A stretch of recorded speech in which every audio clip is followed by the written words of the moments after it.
an Unspoiled Network podcast.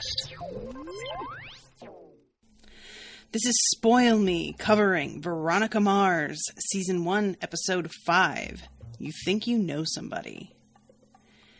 This episode is brought to you by Charissa, and this is the one where at the end I fucking knew I didn't like that kid. And I did know. I knew I didn't like him. But they got me pretty good. Welcome to Spoil Me.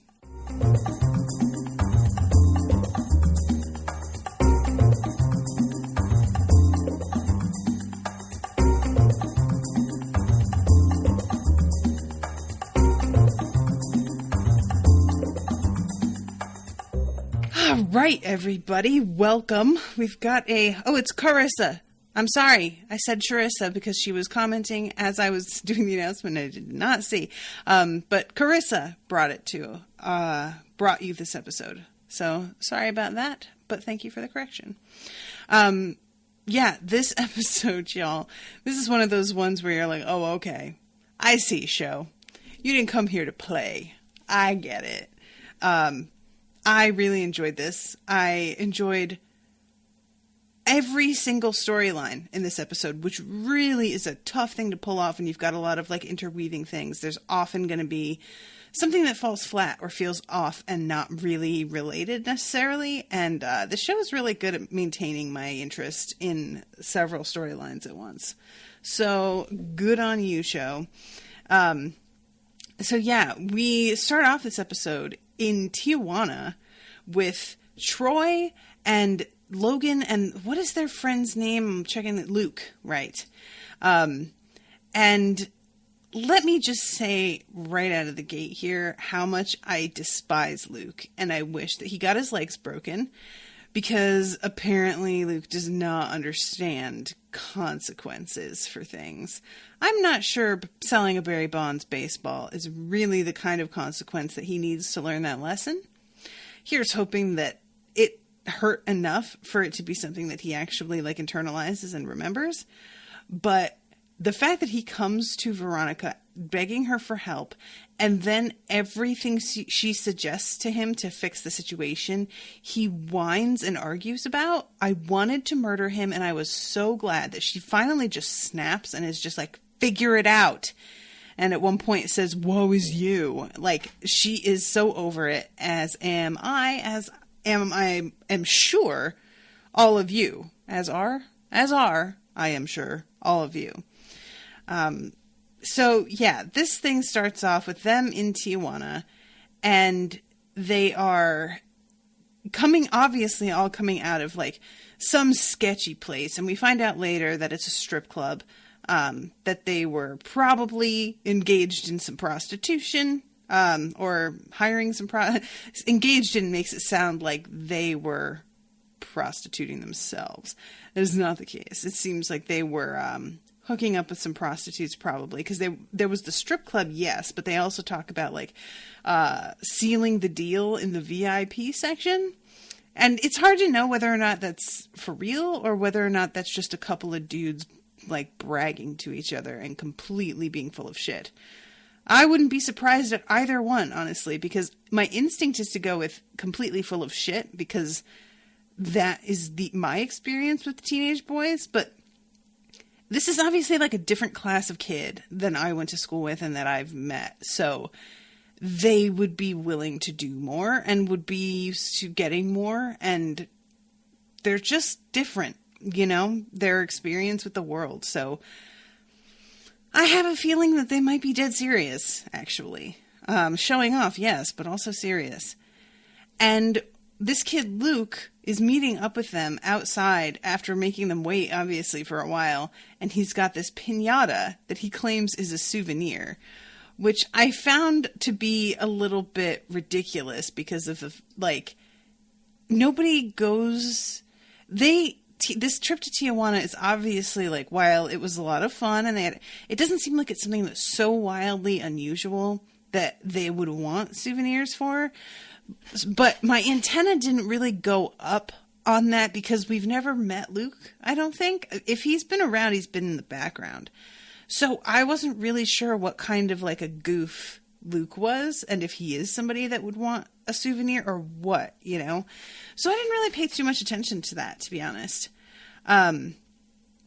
So they all pile into this diner and are dicking around, and they come out of the diner and the car is gone. And I thought there was something really weird about the way that Troy played this scene, but I thought that they were just doing something strange with his character.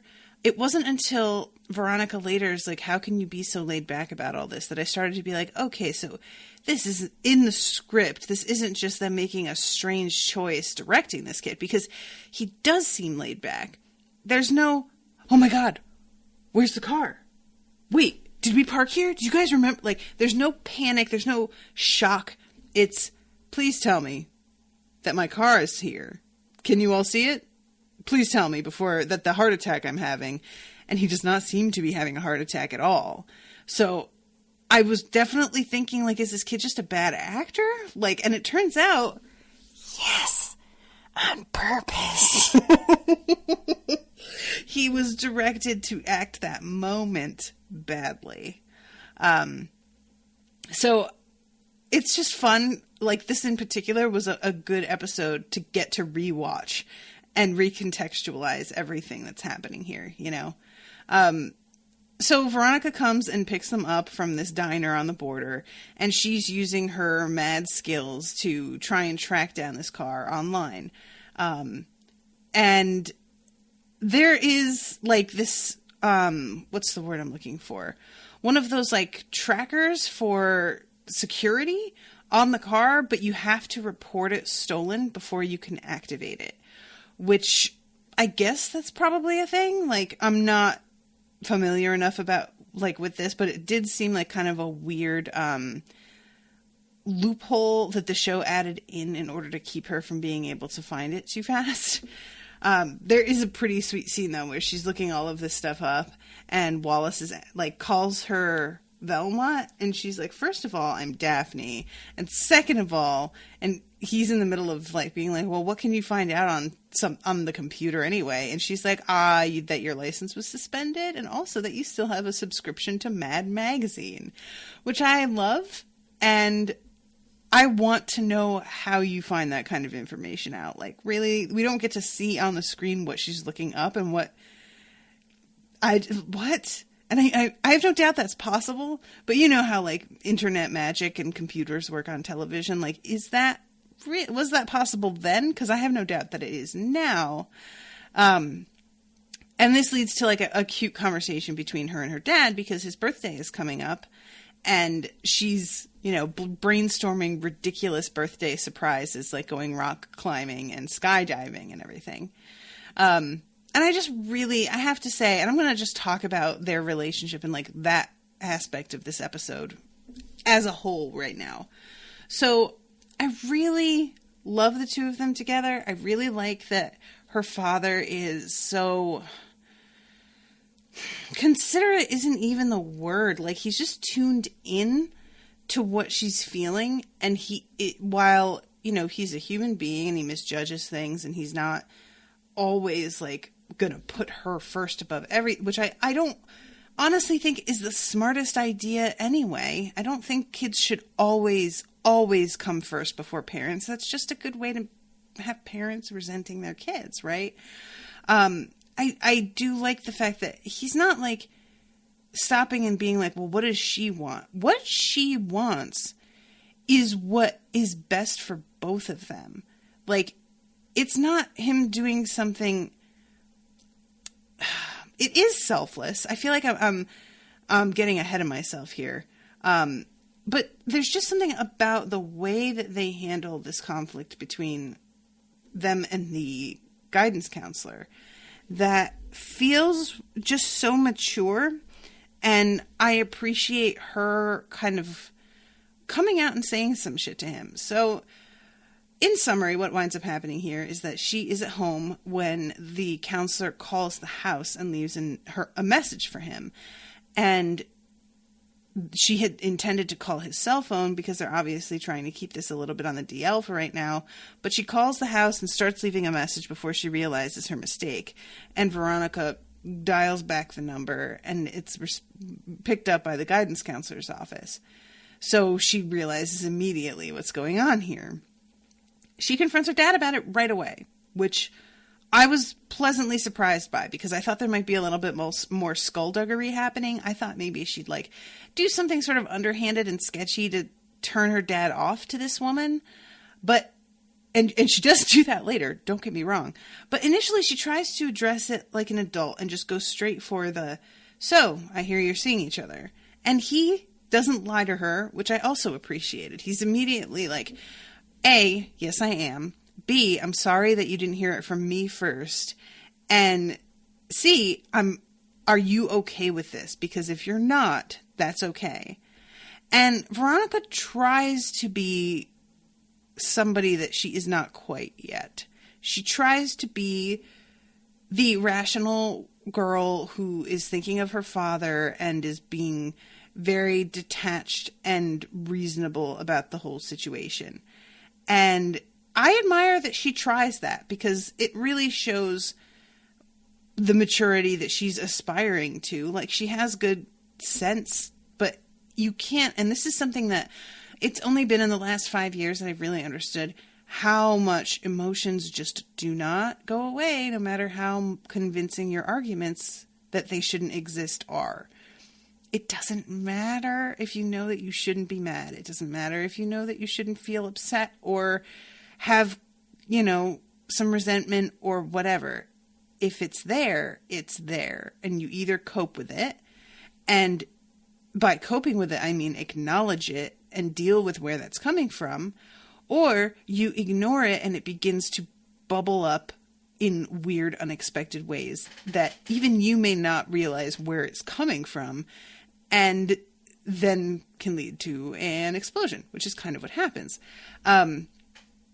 This woman, and in my opinion, what kind of makes things go further off the rails than they might have done otherwise can somebody refresh me on the guidance counselor's name?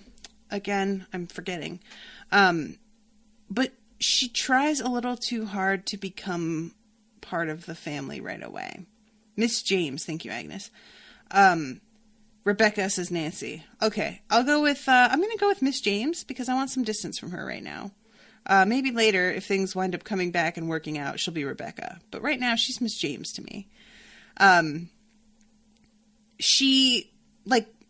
Veronica gets home one day, and Miss James is there making dinner and trying to just be like, oh yeah, I'm buddies with your dog, and I'm making your favorite dessert because I know it's your favorite. Like, I know you.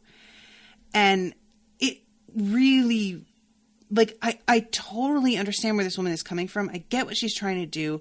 I don't feel like she's being a jerk at all. She's trying really hard to connect with this girl and do her best. And that, I feel like she's just taking the wrong tack, where you don't be at this kid's house when she gets home. Like, be in her space already. When she just found out the two of you were seeing each other like a day earlier, or 2 days earlier, you don't tell her that you already know what her favorite dessert is and act like you're that familiar with her when you just got told by her father, probably, or God knows, she said something in counseling about it. You don't do that. You have a conversation and make sure that she is aware that there is a process. Make her aware that you know there's a process and that you're trying to get to know each other. And ask, like she says later, when Veronica bows out of this dinner by saying she promised that she would meet somebody, she's like, oh, okay, well, next time I'll ask and see if you're available. And I'm like, fucking duh. Why didn't you do that in the first place? The way that she handles this is just pushing too hard, too fast. And it's really well written, because she's not doing it in a creepy way. She's not being inconsiderate. She's not being a dick at all. It's just too much. And I think we've all been there where we're trying to make friends with somebody, or we're trying to impress somebody, and the best of intentions are there, but it just comes across as maybe borderline desperate, at least almost like, oh, really? You think we're friends like this? That's not how it is between us at all. So yeah, I just really like the way that they wrote this scene. And there's an interesting flashback here. Veronica is watching her making these waffles and remembers her mother making waffles and trying to guess who it is that Veronica has been seeing and who she's into right now. And finally, when Veronica tells her that it's Duncan, her mom like looks like she's seen a ghost, and the waffle starts burning. And it's obvious, like, there's something about the connection between their families that the fact that she's seeing Duncan is a really bad thing. Like, it's bad news between the two of them. But I have no idea what that's about. And we'll find out, you know, eventually. But for the moment, we're just getting a lot of, like, weird information because her father has started to empty out her mother's stuff, which, if he wasn't dating yet, I don't think this would be as big of a problem for her. And don't get me wrong. I think she'd still have a problem with it because she is, like, low-key harboring this, like, hope that her mother will come back eventually. But I think that there would have been a certain amount of, like, grim satisfaction to seeing all of her mom's stuff get dumped in a dumpster. And she is going through some of it and finds a safety deposit box key. And when she goes and presents a fake death certificate and says that my mom died and this is her key, and opens this box, she finds a bunch of photos of herself that somebody took with, like, a zoom lens with a target over her in every image. And obviously it was a threat that somebody sent to her mother, and she has no idea who was threatening her. She has no idea, like, what any of this is about, but it is the first indication that Veronica has that something else was going on with her mother. It wasn't just that her mom couldn't handle the disgrace of her father, like, botching this case, or, the town turning against him. It wasn't that simple. There was something else happening that Veronica had no knowledge of, and realizing that makes her recontextualize other interactions that they've had. So there's a moment where her mother came and, like, picked her up from school early and, like, dragged her out of there and said that they were going to go shopping together somewhere when Veronica had a history exam and a Spanish presentation. Like, she has shit to do. And her mother is very hyper in the scene. And, if you aren't aware that anything is wrong, you might just think that there's something, like, you almost might think that she was on something, like, I might have suspected that just because both of my parents struggled with addiction. So if I had been in her place, I'd be like, is she taking something right now? What's going on? But there's obviously, like, a hard edge underneath this forced cheerfulness. And I can't help but wonder if, like, she got alerted that whoever was taking the pictures was at Veronica's school right then, and, like, or was gonna try and come and scoop her up after school or something, and she was trying to head them off. And Veronica even says to herself, at the time, I thought maybe this was just part of the list of increasingly weird stuff my mom was doing that was brought on by the vodka. So her mother had also been drinking more. So clearly her mom is going through some shit that Veronica just doesn't know anything about. I just haven't, like, do we ever get told what her mother does for a living even at, like, this point in the show? Because maybe that could give me a clue as to what she's into, but I've got no idea. Yeah, Rachel, I don't remember any of that being mentioned, so I'm going to go with no. Because that's the only thing that I could see giving me any insight into what could be going on here. But I even think that whatever her connection is with Duncan's family, maybe it has nothing to do with her career. Maybe it's a personal thing. They're trying to make it with the, incident with the hotel in the first episode, like, I think give the impression that she's having an affair with Duncan's father. I don't see that. I'm like, I'm kind of bad because, if you watch enough, for example, have you guys ever seen Midsummer Murders, the British crime show? It's like this really silly, over the top, procedural. And there's always like a secret brother or baby or whatever, or like, oh, we wanted this couple to get together. This couple wants to be together. Their families are inexplicably trying to keep them apart, even though it doesn't seem like there's a good reason. And then you find out it's because a couple people know that the two of them are related, but nobody can tell them that. And I'm like, is it that she and Duncan are related? But there's no reason for these photos to surface. That's like, and that feels a little too, like sordid for this show, but I'm saying that in this episode's majorly about drug trafficking, so maybe it's not. I don't really know yet what direction the show would go in with stuff like that. But that like them being secretly related feels much more like a Real Housewives type thing, if that makes sense. So anyway, she winds up like backing out of this dinner. And then goes and like looks into Miss James's background and finds out that she is not only still married, but that she was arrested for passing bad checks when she was 21. This is a woman that looks like she's probably in her late 30s, so it's been a minute since that happened. But Veronica's clearly decided that she doesn't like her. And she gets in a fight with her dad. She presents him with this information. He rightfully is like, you had no right to do that. I'm your fucking father. And then comes out the actual problem, which is that you're acting like mom's never coming back. He's like, you acted like you didn't want her to come back. And then she finally says, finding people is what you do. If you wanted to find her, you could have had her back in a week. And he just blurts out, hey, maybe I didn't want to find her. You ever think about that? Maybe I don't want her to come back. Like, and I do not get the impression from this conversation that he knows what was going on with her mother either.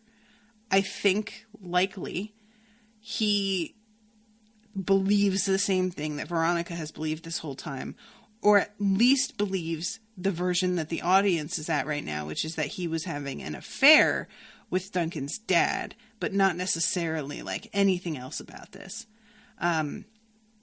So he kind of like, he's just such a good dad because he could easily be like, you know what, fuck you. But instead he takes this confrontation for what it is, which is Veronica telling him, I am not okay. This is not what I need in my life right now. And he actually breaks up with Miss James. And, it's a pretty sweet scene too, because it's like pretty clear this is coming and she's on edge and doesn't want to think it's what it is. But when he says, she's kind of like, yeah, well, and he says that, Veronica's just not ready. I'm sorry. And she's like, can't you give me like a shitty reason that I can tell my friends and that way we can bash you? Because I really don't need this very good dad thing happening to make me feel any better about losing out on a relationship with you. Because obviously that means you're a decent person with feelings. And I really would prefer if you were a dick and I could just walk away from this like, thank God. Which I think we've all been there, right? There's something so much worse about being broken up with or breaking up with somebody who's like overall still a great person. So hi Jamie's here. So then he goes and has his little birthday celebration with Veronica, and he gives her a folder with information about Troy. So let's get back to the storyline with Troy. Veronica starts to really like push it to find Troy's car, and she isn't telling him the whole story because, of course, at this point, she does not yet realize what's going on. But Luke pulls her aside and is like, hey, funny story, that piñata was full of steroids, and I'm, like, going to have my legs broken by the guy who owns this gym. And he gave me $8,000 and I came back with nothing. So that's cool. And so she's telling Troy that she's just trying to find the car for his sake. But the truth is that it's the piñata that's like really pushing her here. And she winds up enlisting Weevil to help her because he has connection at the junkyard. There's I think his cousin is the one who works there, or his uncle. I think he says Theo. And they have the car, they scrapped it, and they, like, so they say, right? And they also have the piñata. And one of the guys took it home because it was his daughter's birthday. So they track down, like, where the birthday party is, and she jumps out and, like, tries to go running in and interrupt the birthday party, which is just such a funny, weird, uncomfortable scene. Because it's in the middle of this, like, open backyard, and all these women are standing around looking at Veronica like, bitch, what are you doing? Who are you? And it's just Candy in there, which she goes and immediately tells Luke, there were no steroids in that piñata, so you're out of options and you have to figure something out. Which initially I was like, she's assuming that there was no steroids in there in the first place, but they could have been stolen by somebody. But I guess what she's figuring is like, yeah, and if they were stolen from somebody, we're not getting them back. Like, these are dudes who are already involved in some illegal shit with this chop shop. If they found a bunch of steroids in a piñata, they're not going to play nice and give them back. So those shits are gone. And this is when Luke got me so irritated because he's just fucking whining about, oh, we're in the girls' bathroom to talk about this, and I don't have $8,000, and I don't know what I'm going to do, and he's going to hurt me. And it's like, guy, she's doing what she can, and you need to take, like, any responsibility for this shit because you were the one who agreed to do something fucking ridiculous, you moron. So go fucking deal with your end of things. And I just appreciate so much how not here for his shit she is. She's just over it. You know? Amen, girl. So she has to, like, coach him through selling his baseball and all of this shit. Meanwhile, things are getting really interesting with Troy, where she's, like, noticing how chill he's being. He keeps talking about how his parents are going to send him to, like, a seminary school or something. And like, you know, when he initially says that, I thought that was, what's the word I want? I thought that was just an exaggeration, like something to be like, oh, they're going to be so mad at me, they're going to, you know, sell me to a traveling carnival kind of thing. But then he keeps saying it, and I'm like, oh my God, is he serious? Is that really what's going to happen? And thankfully, Wallace at one point is just like, hey, listen, so why are your parents doing that? Why don't they just ground you? Like most people, they just ground you. So what's the deal? And he plays it off, Troy, like, oh, well, I'll ask him to take parenting classes from you. But that is, I think, what really gets her attention, because Troy doesn't seem to be getting, like, he doesn't seem to really have the perspective on how out of proportion that punishment is. If he were protesting that, oh, this is so over the top, but at least giving the explanation that, like, my dad's really strict, or he was in the military and he wants me to, like, anything to sort of explain why. But all he's saying is that, well, this is what my punishment will be, as if it's in stone that this is what's going to happen to him, and also as if that's kind of a normal thing, which it is not. So this is what's kind of, like, raising her suspicions to begin with. And then she gets the information from her dad and looks into it. And I gotta be honest, guys. She comes because he gives her the folder and he's like, this is for you to look at or not. I assume that her dad searched all this the moment that he found out she was dating this guy, because that feels like something her dad would do. And he just sat on it and didn't tell her about it because maybe he didn't feel like he needed to do that to her. But once she came at him with Miss James's shit, he was like, well, okay, if this is how we're going to play. So he gives her this folder. It didn't even occur to me that she wouldn't look into it. Like, that is her whole deal, is being way too nosy about shit. Of course she's going to look. So she confronts Troy at the lockers. And I will admit that in this scene, I was hardcore Team Troy. And it was an uncomfortable feeling because I have not liked Troy for most of this show. There's been a couple moments where I've been like, yeah, I feel for you, dude. Because Veronica can be pretty tough. But mostly I've just been like, I don't really know what to feel about this kid. But in this scene, she's like, I can't believe you didn't tell me about this, this, and this.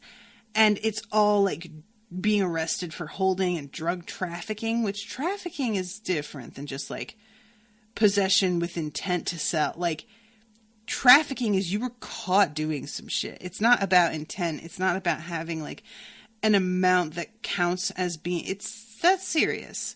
And it was an arrest. And this is the third school that he's been to so far, like in his high school career, I think. So what this kid is into is a lot. And she also finds out about some girl named Shauna, which I don't remember if she like factors into what he's been doing illegally. I'm forgetting exactly how. Like she saw that he was calling her all the time, but I don't remember exactly how it worked out in the file that she looked through. But in any case, he basically tells her, like, why? I have known you all of a month. This is some fucked up shit in my past that I am not proud of, that I'm trying to move past. And of course, when I'm trying to impress a new girl that I'm dating, I'm not going to tell her this shit right out of the gate. What is wrong with you? Of course I didn't tell you. That is so unreasonable. And how could you, like, assign that to me as some sort of character flaw when I'm sure there's all kinds of shit that you haven't told me about yourself? And that's how things work. You get to know each other and open up a little bit more. But whatever, I guess you're just going to hold me to this impossible standard. Fine. And he walks away. And in that moment, I was like, yeah, really, Veronica, you're being really hard on him. Like, okay, that is fucked up shit to have in your past, but precious little baby angel. I just didn't even think through the fact that he got charged with trafficking and his friend was getting steroids. Like, his friend, Luke, tells her he does that Troy doesn't know anything about this. And the way that he says it, I believe that he thinks that. I think that he really doesn't know how deep into all of this Troy is. Because if he had any idea, I don't think that he would have gone to Veronica the way that he did. So yeah, I'm assuming Luke is just clueless about Troy's whole past. So Troy figured it out somehow, what was going down. And I'm curious, like, what that looks like. We don't really get any, to be honest, information about how he found out what Luke was going down there for, or if he, like, overheard them talking, or saw a text, or even spotted Luke, like, making the deal, maybe, you know, because when we start the episode, Luke's already got the piñata in his possession, and they've been sitting in the car waiting. So I've got no idea, but obviously Troy is some bad news, so he has his ways, and he did figure it out. And he winds up stealing and I'm real curious exactly how this happened. I guess he probably, like, went into the trunk for something else, took out whatever was in the piñata, the package, smuggles it into the diner, and goes and hides it in the ceiling, right? In the bathroom. Maybe he snuggles. Maybe he sneaks out the diner window and, like, in the bathroom, and then gets the stuff out of the trunk and then sneaks back in through the diner window and puts it in the ceiling. Jamie says, I always assumed Troy knew Luke was going to Tijuana for the steroids. Maybe Logan told him because Logan knew, I think, right? Logan did know. Yeah, maybe he did tell Troy. Maybe that is what it is. Which is interesting if Logan told Troy, like, Logan maybe... Either Logan's a huge blabbermouth, which is certainly possible, or Logan thinks he's a little closer to Troy than he realized, or than he really is. And that might explain, because when there's a moment where Veronica goes and talks to Logan and is trying to like quiz him about everything. And he says something about how you're really bad at that Nancy Drew stuff. And I took it at surface value of him just being irritated with her questioning him kind of like knowing that she's not on the right track here.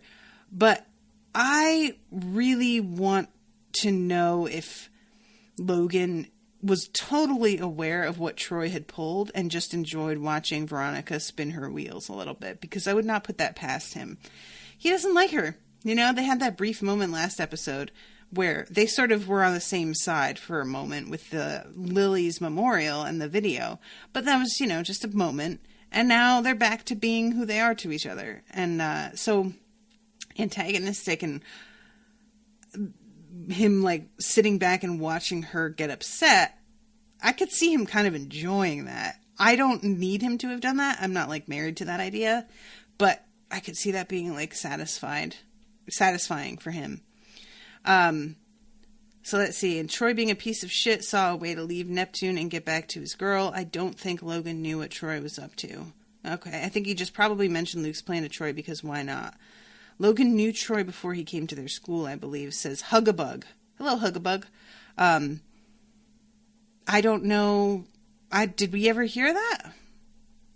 I don't know if we've seen that in the show. I don't remember anybody mentioning that. But in any case, it doesn't really matter. I'm just sort of theorizing about how exactly like Troy made this all happen. So episode 2, the one with Paris Hilton. I think, it's Duncan that knew Troy. Oh, okay. Gotcha. Yeah. God, so many people are commenting now. Sorry, guys. So in any case, Veronica figured out, because of his like drug deals in the past, that that's likely what was happening, put together the one place that he was alone after the package wound up in his car, and figured out that it was probably that diner that she came and picked them up at. And she goes in there and takes the package, fills it with the same kind of candy that was in the piñata at the kids' party, and leaves a note for him. So there's this big scene where you still aren't really aware of what's going on, where Troy is like saying this dramatic goodbye to his dad, and it all feels like his dad's being so unreasonable and is like, you've gotten enough chances, and here's the cab, and you're gonna get sent to this other school. And you're like, Jesus Christ, Dad, all right, that's like pretty harsh, dude. And he's like, I can do better, you've said that, and blah, blah. And he gets in the fucking cab, and you're just like, wow, this is really harsh. And then the cab pulls over in front of the diner, and I'm like, what now? And he tells the cab driver to keep this between us, gives him some money, and then there is his fucking car. And I was like, what? And so it turns out, like, the car was not stolen. The whole thing was arranged. And he goes back into the diner, gets the package out of the ceiling, he thinks, and brings it to the car, and gets a call from Shauna on his drive. And he really looks like he's elated. He thinks he is home free. And Shauna is like, so what's the deal with this girl that keeps calling me? Did you actually give her my number? And he's like, wait, what? I love that moment so much. He really thinks he's like pulled one over, and then, oh shit. And she's like, yeah, her name is Veronica. And she just like, and he hangs up and he tears open the package, and it's full of candy plus a note from Veronica, who's like, oh, I'm so sorry that we didn't get to say goodbye, but I wanted to leave you a little something to remember me by, and also say hi to Shauna for me. She sounds like a keeper. And that's the end of that storyline. I am dying to know what's going to happen with Troy, because what? Is he going to come home now with the car? He can't, like, the whole thing was that he was going to sell that and make his way into the sunset with Shauna, right? So now he has none of that money. I'm just curious if this is just going to be the end of his story, and it's like, well, I don't know, he got screwed and he's going to have to figure that out, and we don't care anymore. Or if he's going to come back and try and make a headache for Veronica over it. I'm just really wondering how that's going to play out. Meanwhile, the thing with Veronica's mom, she gets a bunch of like untraceable prepaid cell phones and sends them to a bunch of different addresses of her mom's friends and family, and basically trying to let her know, hey, I realize now that there was some serious shit happening, and I'm trying to make this as easy as I can for you. Which, you know, on the one hand, I appreciate that this seems like it works. On the other hand, it bums me out that, like, her mother could get an untraceable cell phone herself. If she really wanted to make contact, she could do that. And she doesn't until she gets Veronica's phone. I don't know. I guess it's just the desperation of the note that comes with it, where Veronica's just like, do you even give a shit about me? Like, what the fuck, Mom? I think that's probably what moves her more than anything. But it did feel a little bit like, she didn't need to spoon feed her mom cell phones. If her mom really wanted to get in touch with her, she could have done it. And for Veronica to be like, I'm trying to let her know now that it's safe to call me. You don't know that it's safe for her to call you. You don't know what was going on. So, yeah, that's not really your thing to say at the moment. Like, you have no idea whether it's safe or not. And if your mom is still not home, I'm pretty sure it's actually safe to say that it is not safe. So, probably your mom knows whether, like, she's aware of the situation, and if it were safe, she would have done something by now. But, yeah, so her mother calls and leaves this message, and it's kind of a bittersweet moment, you know, because, like, obviously Veronica feels really betrayed initially by her mom, then starts to see and realizes, like, there was a whole wider thing going on that I didn't know about, which I like because that's, like, just ties in with the themes of growing up. You know, you get older and you start to look back at situations and be like, there was so much more going on there than I realized. And I was so angry and resentful about all of these other issues that were really symptoms of the main thing that was going on that I had no idea about, and how hard it must have been on whoever to try and do what they thought was the right thing at the time, while dealing with my bullshit reactions to all of this other, like, outside shit that really in the end wasn't important in comparison to the main issue. And that's just, you know, it's something about growing up. It's something about just hindsight. Even once you're an adult, you'll have that kind of thing happen over and over again. And getting perspective can just be really painful. And it adds a lot of nuance to things. So yeah, I'm just really, like, I've been trying to theorize what Veronica's mother could have been into, or what they were threatening her daughter for. I don't have any idea. I really don't know what's going on with that. Like I said, I don't believe that the show has told us yet what her mother did for a living. I don't really, like, all I can think is, you know, something about, Lily's father's business. Like, did her mother find out that he had stolen his idea from somebody? And so, like, because that was something that I think I theorized when we heard how he made his fortune, and that it was like this overnight software success. I was like, okay, did he steal that shit from somebody? Because that seems like a real fairy tale situation. But yeah, we don't, like, there is so little interaction with Duncan's dad that I just can't see it being, like, a major thing with him yet. But you know what? We're on episode, 5? And there's, like, 20-something this season. So we're really in the beginning stages of the story to begin with. So there's plenty more that could come out that I have no even inkling is a factor yet. So yeah, guys, I just, like...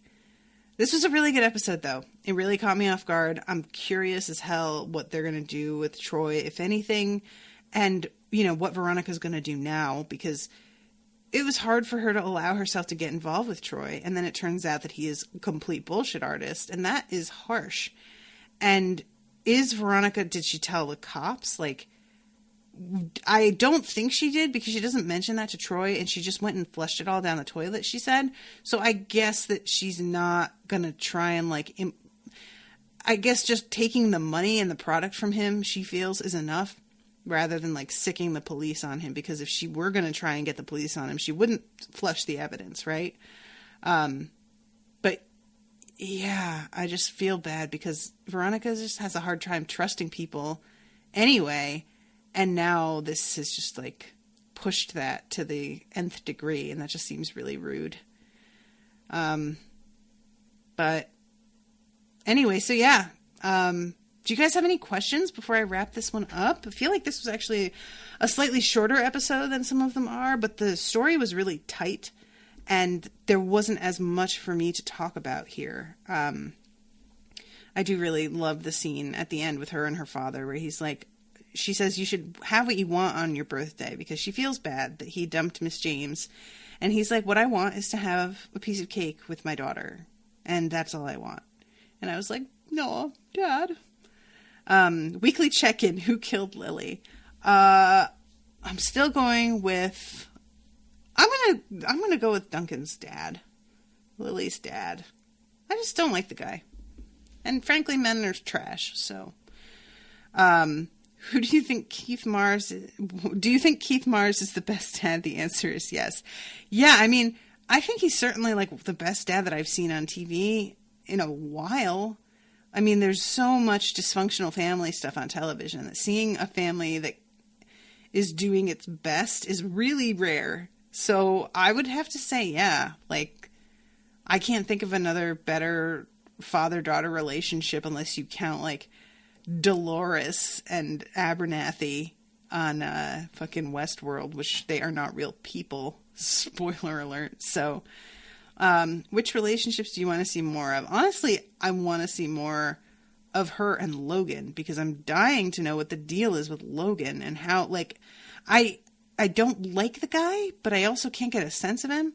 And I want to see more of Duncan too because his family, I feel like it's somebody in his family that had to have done this. So being with Duncan's POV makes me around the rest of his family, which gives me some insight into what's going on there.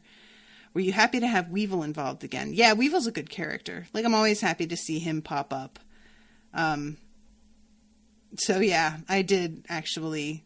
I was hoping that he would have a little bit more to do, but it was fine. Like, he doesn't have to be in everything all the time. I'm trying to think if there's another relationship that I want to see more of, but at the moment, like, that's all. I enjoy Wallace, but he isn't really much to me yet.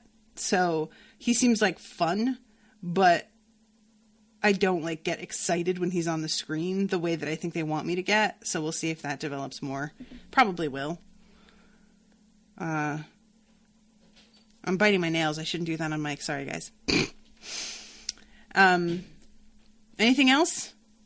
Last call for questions. I'm really glad that you guys all came to the recording. Appreciate you all being here. It really helps to have folks in the audience prompting me and giving me answers to things and asking questions. But I'm excited. We have, I think, the next, let's see, we have 2 more episodes.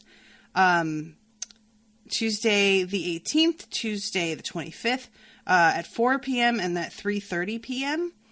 And then I'm going to be taking the week after that off, or part of that week off, because I have just been really swamped and gotten behind on some stuff. So the next episode after that is going to be on Friday the 5th, I believe, is, was it Agnes that mentioned that? I don't know if she's booked it yet, but it looked like what she was thinking to do. So I just want to give you all a heads up on that. Agnes says going to commission episode 8 Friday the 27th or October 5th. Okay, cool. Cool beans. All right, guys. Well, thank you all again so much for coming. Thank you again to Carissa for commissioning this episode. And I really am looking forward to watching the next one. So I will see you all next week with a new episode. Toodaloo, motherfuckers.